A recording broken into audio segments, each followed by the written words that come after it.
Cuando hablamos de contexto, bueno, es bueno contextualizar justamente el concepto de contexto. Un contexto es el marco en donde algo se encuadra. Así, por ejemplo, cuando hablamos del análisis de la personalidad de un individuo, debemos contextuarlo, o sea, en función de lo que la rodea o el ambiente en el que está inmerso. Cuando hablamos de contexto, en términos grafológicos, nos referimos a la interpretación que vamos a hacer de cada signo en función de ese contexto. Esto implica, por ejemplo, que no vamos a analizar nunca signos aislados. Podemos ver una letra refleja o algún gestotipo o alguna característica gráfica que nos llame la atención, pero no vamos a hacer una interpretación lineal de ese signo. Es decir, por ejemplo, si encontramos un bucle, decimos, bueno, sí, esta persona es muy seductora, es muy amable. O si encontramos una guirnalda, por ejemplo, decir, esta persona es muy receptiva. Sino contextuaremos ese signo en función de todos los otros signos que lo acompañen. Esto remite también al concepto de estructura. Una estructura está formada por diferentes signos, cada signo tiene un valor diferencial, pero ese valor se termina de completar en un sentido positivo o negativo en función de todo el contexto o la estructura o sistema en donde está inmerso. Por eso hablamos de sistema o estructura grafológica y hablamos de contextos grafológicos.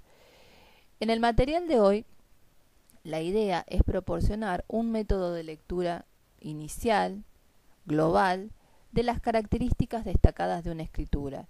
Obviamente a esa mirada global o gestáltica le seguirá luego el análisis profundo de cada uno de los 8 aspectos gráficos: orden, tamaño, inclinación, presión, continuidad, etc., sumado a los estudios complementarios de los gestos tipos, trazos iniciales y finales de las palabras, las letras reflejas, la psicología de los números y, por supuesto, la estructura de la firma y la rúbrica.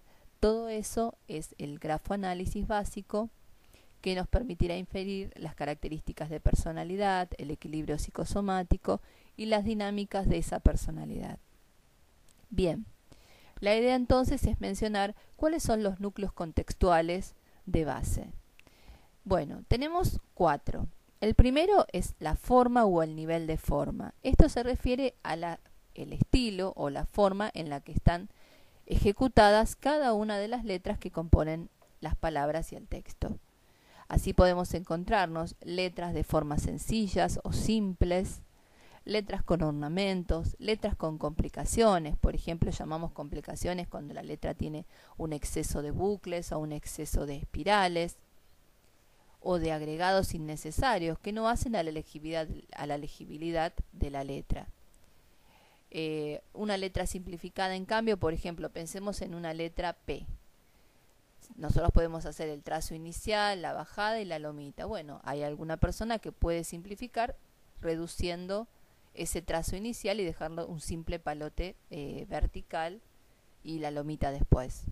Por ejemplo, una T, en vez de hacer todos los movimientos, hacen un palito y una barra. Y así con muchas letras, por ejemplo, hacer la Q sin la barra que la atraviesa. También es una forma de simplificación cuando dentro del contexto de una escritura cursiva encontramos letras imprentas aisladas, lo que no quiere decir que consideremos como simplificada a una escritura imprenta. Una escritura imprenta es una forma de escritura caligráfica, pero en vez de copiar el modelo cursivo, copia los tipos de la imprenta. Por lo tanto, también tiene valor de letra caligráfica.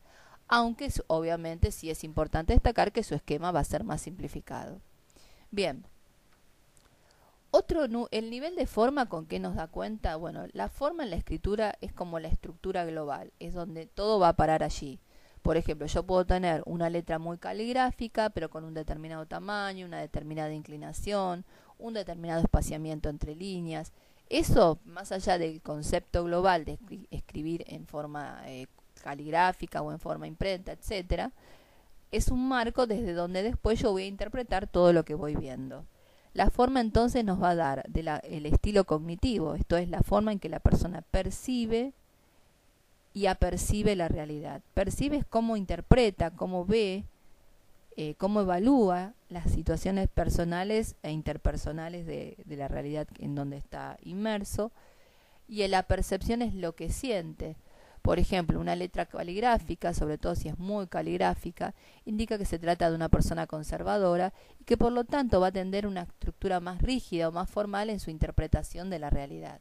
A diferencia de una escritura simplificada o con simplificaciones, va a tender a ver lo esencial, a evitar rodeos, a tratar de va a poder ver la realidad con más objetividad y con más predominio del componente racional antes que el emocional. Bien, otro núcleo contextual importante es el dinamismo. El dinamismo, obviamente, la palabra dinámico ya nos aporta un poco de idea, es la dinámica, la fluidez con que se va desarrollando la onda gráfica. Si yo tengo una letra muy armada, muy redonda o con mucho predominio de la forma, el dinamismo disminuye. A medida que voy simplificando y agilizando los enlaces entre letras y la estructura de cada letra en sí misma, voy haciendo un enfoque más dinámico. También la inclinación hacia la derecha nos da cuenta o las direcciones ascendentes nos dan cuenta también de un cierto predominio de dinamismo. Ahora bien, el dinamismo nos aporta a la rapidez, a la velocidad con que la persona procesa la información, interpreta la realidad y por lo tanto resuelve. Cuando la letra es más dinámica implica que la persona se mueve ágilmente, se adapta rápidamente a los distintos contextos, y cuando la letra es como más predominio de la forma, como que es más rumiante, más reflexivo. El tercer componente es el espacio. Hay espacios entre palabras, entre líneas, entre letras, los espacios en los márgenes. Estos espacios nos hablan, cuando los relacionamos con el texto escrito, del equilibrio que hay entre el hacer, el cómo la persona actúa, que es las características de la letra, y cómo la persona se posiciona respecto al otro. Así, cuando los espacios son amplios, hay un poco más de sentido común, la posibilidad de objetividad. A veces, si es excesivo, como en el caso de la muestra 2, habla de un espíritu crítico. Si es insuficiente, como en el caso de la letra 1, que es donde predomina más que nada la forma y la falta de espacio, nos da cuenta de un predominio de un comportamiento más bien demasiado reflexivo. Reflexivo en el sentido de que la persona se comporta de una manera media complicada, entonces no actúa con fluidez. Y la falta de espacio hace que no actúe también con objetividad. En el caso de la letra T está enmarcado más bien el núcleo del dinamismo. Por eso es ágil, pero a la vez está conflictuado por la dirección, que es descendente, y el espacio blanco excesivo en el margen, que disminuye ese dinamismo, quedando como coartado.